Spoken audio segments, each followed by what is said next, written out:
ഈ ബഡ്ജറ്റ് ഇന്ന് അവതരിപ്പിച്ച ബഡ്ജറ്റ് 2026 ബഡ്ജറ്റ് ഇതുവരെ 11 ബഡ്ജറ്റ് അവതരിപ്പിച്ച നരേന്ദ്രമോദിജീൻ്റെ ഒരു പുതിയ ബഡ്ജറ്റാണ്. കഴിഞ്ഞ 11 കൊല്ലം അദ്ദേഹത്തിൻ്റെ സർക്കാർ ഇന്ത്യനെ ഒരു ദുർബലമായ ഇക്കോണമിയിൽ നിന്ന് മാറ്റി ലോകത്തിൻ്റെ 4ാം നമ്പറിൻ്റെ ഇക്കോണമിയായി മാറ്റിയ ഒരു സർക്കാരാണ്. അതിൻ്റെ ഒരു മീഡിയം ടേമും ലോങ് ടേം ഇക്കണോമിക് സ്ട്രാറ്റജീൻ്റെ ഫലമാണ് നമ്മളിന്ന് കാണുന്നത്. കേരളത്തിന് ഒന്നും കിട്ടിയിട്ടില്ല എന്ന് പറഞ്ഞ് പ്രചരണം ചെയ്യുന്ന ലെഫ്റ്റ് സർക്കാരിനോട് എനിക്ക് പറയാൻ ഒരു കാര്യം മാത്രമേ ഉള്ളൂ. ഇതുവരെ കഴിഞ്ഞ 10-11 ബഡ്ജറ്റിൽ കേരളത്തിന് വേണ്ടി എത്രയോ കാര്യങ്ങൾ ചെയ്തിട്ടുണ്ട്. പക്ഷേ ഇന്ന് ഞാൻ പറയാൻ ആഗ്രഹിക്കുന്നത്, ഇതിനു മുമ്പ് എത്രയോ പദ്ധതികൾ കൊടുത്ത ഈ സെൻട്രൽ ഗവൺമെൻറ്, കേന്ദ്ര സർക്കാർ, ഇന്നും ഈ സർക്കാർ അത് നടപ്പിലാക്കുന്നില്ല. PM ആവാസ് യോജന ആണോ, ജൽജീവൻ മിഷൻ ആണോ, PM ആയുഷ്മാൻ ആണോ, ഞാനൊരു ഉദാഹരണമായിട്ട് പറയാണ്. കിട്ടുന്നില്ല എന്ന് പറഞ്ഞ് നടക്കുന്ന ലെഫ്റ്റ് സർക്കാരിനോട് എൻ്റെ ഒരു ഒറ്റ ചോദ്യമുള്ളൂ, നിങ്ങൾക്ക് തന്ന കാര്യങ്ങൾ എന്താണ് നിങ്ങൾ നടപ്പിലാക്കാത്തത്? പദ്ധതികൾ എന്തുകൊണ്ട് നിങ്ങൾ ചെയ്യുന്നില്ല? 2017 എയിംസ് വരും. എയിംസിന് വേണ്ടി മധുരയും കേരളത്തിന് പ്രഖ്യാപിച്ചപ്പോൾ അന്ന് മുതൽ ഇന്ന് വരെ ലാൻഡ് ആക്വിസിഷൻ ചെയ്യാത്ത സർക്കാരാണ് ലെഫ്റ്റ് സർക്കാർ. PM ആയുഷ്മാൻ എന്ന പദ്ധതി സെൻട്രൽ ഗവൺമെൻറ് കൊടുത്തപ്പോൾ ഇന്ന് 70 വയസ്സിന് മേലെ ആർക്കും നടപ്പിലാക്കാത്ത സ്ഥിതിയാണ് ലെഫ്റ്റ് സർക്കാർ. PM ആവാസ് യോജന എന്ന പ്രോഗ്രാം ഇന്നത്തെ പ്രസ് കോൺഫറൻസ് ഞാൻ കാണിച്ചു തന്നല്ലോ. അതിന് കാശ്, അതിന് ചെലവ് എല്ലാം അലോട്ട് ചെയ്ത് കഴിഞ്ഞിട്ടും സ്റ്റേറ്റ് ഗവൺമെൻറ് ഒന്നും ചെയ്തില്ല. അതുപോലെ തന്നെ ജൽജീവൻ മിഷൻ ഇന്നും 6000 കോടി 32 ലക്ഷം വീട്ടിൽ ജൽജീവൻ മിഷൻ എത്തിയിട്ടില്ല. അപ്പോൾ കിട്ടുന്നില്ല എന്നല്ല പറയേണ്ടത്. ഇന്ന് ലെഫ്റ്റ് സർക്കാരിൻ്റെ അവരോട് ചോദിക്കേണ്ടത് ഇതാണ്, നിങ്ങൾക്ക് തന്ന പദ്ധതികളും തന്ന പ്രോജക്ട്സും നിങ്ങൾ എന്തുകൊണ്ട് നടപ്പിലാക്കുന്നില്ല? പ്രഖ്യാപിച്ചിട്ട് കാര്യമില്ലല്ലോ. ഇവിടെ പ്രഖ്യാപിച്ച് കഴിഞ്ഞ് 5, 9, 8, 9 കൊല്ലം കഴിഞ്ഞിട്ടും അവർ ഒന്നും ചെയ്യുന്നില്ല.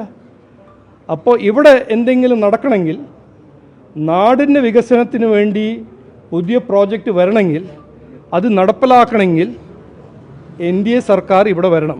ഡബിൾ എൻജിൻ സർക്കാർ വന്നാൽ ഈ നമ്മൾ കണ്ട 10 കൊല്ലം ഒരു അനാസ്ഥയും ഒരു കഴിവില്ലായ്മയും അതെല്ലാം മാറ്റി വികസനത്തിൻ്റെ ഒരു പുതിയ ചാപ്റ്റർ തുടങ്ങാൻ ഇവിടെ ആവശ്യം പ്രചരണമല്ല, തന്ന കാര്യങ്ങൾ ചെയ്യാണ്ട് ബഡ്ജറ്റിന് സമയത്ത് ദുർപ്രചരണം ചെയ്യാനില്ല, വികസനം എന്ന് പറഞ്ഞാൽ ശരിക്കും ഒരു പോളിറ്റിക്സ് ഓഫ് പെർഫോമൻസ് ഇതുവരെ ചെയ്യാൻ കഴിഞ്ഞിട്ടില്ല.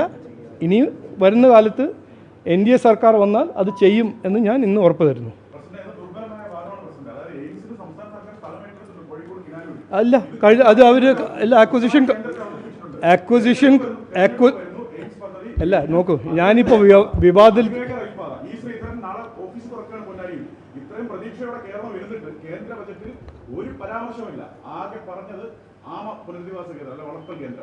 കേരളത്തിലെ ഒരു മിനിറ്റ് ഞാൻ പറയട്ടെ.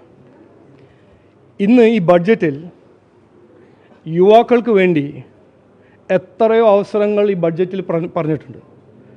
അത് ടൂറിസം മേഖലയിലാണോ, സ്ട്രാറ്റജിക് മാനുഫാക്ചറിങ്ങിലാണോ, ഇലക്ട്രോണിക് കോമ്പണൻറ്റ്സ് മാനുഫാക്ചറിങ്ങിലാണോ, AI-യിലാണോ, കർഷക മേഖലയിലാണോ, ഇതെല്ലാം ഓൾ ഇന്ത്യ യുവാക്കൾക്ക് അവസരങ്ങളാണ്.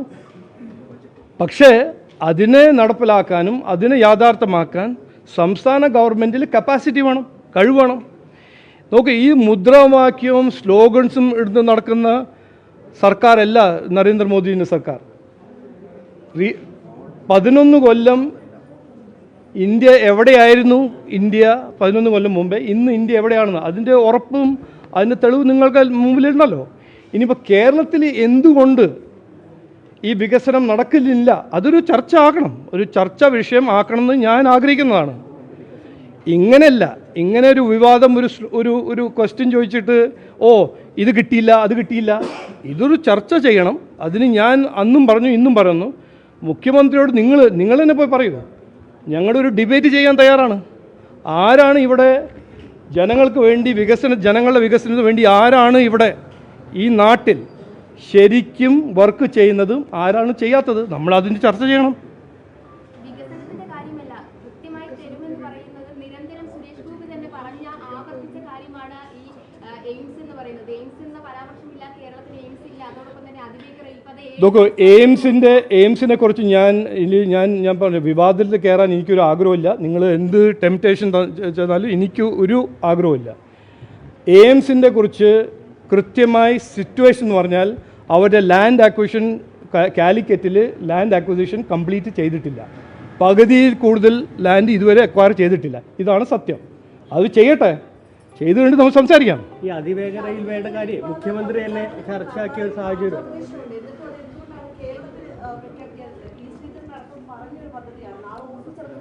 എല്ലാ ഈ സംസ്ഥാനത്തിൽ ഈ ശ്രീധരന്റെ പ്രപ്പോസൽ അംഗീകരിക്കാൻ തയ്യാറാണെന്നാണ്. അല്ല, ഇലക്ഷന് മുമ്പ് ഞാൻ കാര്യം പറയട്ടെ, അല്ല ഒരു ചോദ്യം ചോദിച്ചിട്ട് അല്ലേ, ഓരോരോ ചോദ്യം. ഓക്കെ, എന്നെ ബുൾഡോസ് ചെയ്യാനൊന്നും നിങ്ങൾക്ക് കഴിയില്ല. ഒരു മിനിറ്റ് സംസാരിക്കും, ഞാൻ സംസാരിക്കട്ടെ. നിങ്ങൾ എജൻഡ സെറ്റ് ചെയ്യേണ്ട, ഞാൻ സംസാരിക്കാം. നിങ്ങൾ ചോദിക്കുക, ഞാൻ ഉത്തരം തരിക. ഇതാണ് സിസ്റ്റം. ഒന്ന് ഇതിൽ ഞാൻ പറഞ്ഞത് നിങ്ങൾ മനസ്സിലായില്ല എന്നാണ്, എൻ്റെ പൊട്ട മലയാളം മനസ്സിലാക്കിയില്ല എന്നാണ് ഞാൻ ഇപ്പോൾ മനസ്സിലാക്കുന്നത്. ഞാൻ പറഞ്ഞത് എന്താണ്, ഈ റാപ്പിഡ് റെയിൽവേ ആണോ, ഹൈവേ ആണോ, എയിംസ് ആണോ, PM ആയുഷ്മാനാണോ, PM ആവാസ് ആണോ, ഇതെല്ലാം സ്റ്റേറ്റ് ഗവൺമെൻറ്റിന് ചെലവ് ചെയ്യാൻ കഴിയണം. അതിൽ ഇൻവെസ്റ്റ് ചെയ്യാൻ അവർക്ക് കാശുണ്ടാവണം. ഇതുവരെ കൊടുത്ത പദ്ധതികളെല്ലാം അത് വീടുണ്ടാക്കുന്ന പദ്ധതിയാണോ, കുടിവെള്ളത്തിൻ്റെ പദ്ധതിയാണോ, സംസ്ഥാന സർക്കാരിന് അത് ചെയ്യാൻ കഴിയുന്നില്ല. എന്നിട്ടാണ് അവർ റെയിൽവേ ഉണ്ടാക്കാൻ പോകുന്നത്. ഇത് ആരെയാണ് പറ്റിക്കുന്നത്, ആരെയാണ് വിഡ്ഢിയാക്കുന്നത്? ബഹുമാനപ്പെട്ട മുഖ്യമന്ത്രി ഞാൻ ചെയ്യാൻ തയ്യാറാണെന്ന് പറഞ്ഞാൽ പോരാലോ, അതിന് കാശ് വേണ്ടേ, ഇൻവെസ്റ്റ്മെൻറ്റ് റിസോഴ്സസ് വേണ്ടേ? ഇത് ആകാശത്ത് നിന്ന് കൊണ്ടുവരാൻ പോകണോ, AKG സെൻറ്ററിൽ നിന്ന് കൊണ്ടുവരാൻ പോകണോ? ഇതുവരെ വീടുണ്ടാക്കാൻ കാശില്ല, കുടിവെള്ള കോൺട്രാക്ടേഴ്സിന് കൊടുക്കാൻ കാശില്ല, പിന്നെ ആരോഗ്യ മേഖലയിൽ ഹോസ്പിറ്റലും സ്കൂള് 75% സ്കൂള് സേഫാക്കാൻ കാശില്ല. എന്നിട്ടാണ് റെയിൽവേ ഉണ്ടാക്കാൻ പോകുന്നത്. ആരെയാണിത് പറ്റിക്കുന്നത്? അത് ശരിയാ.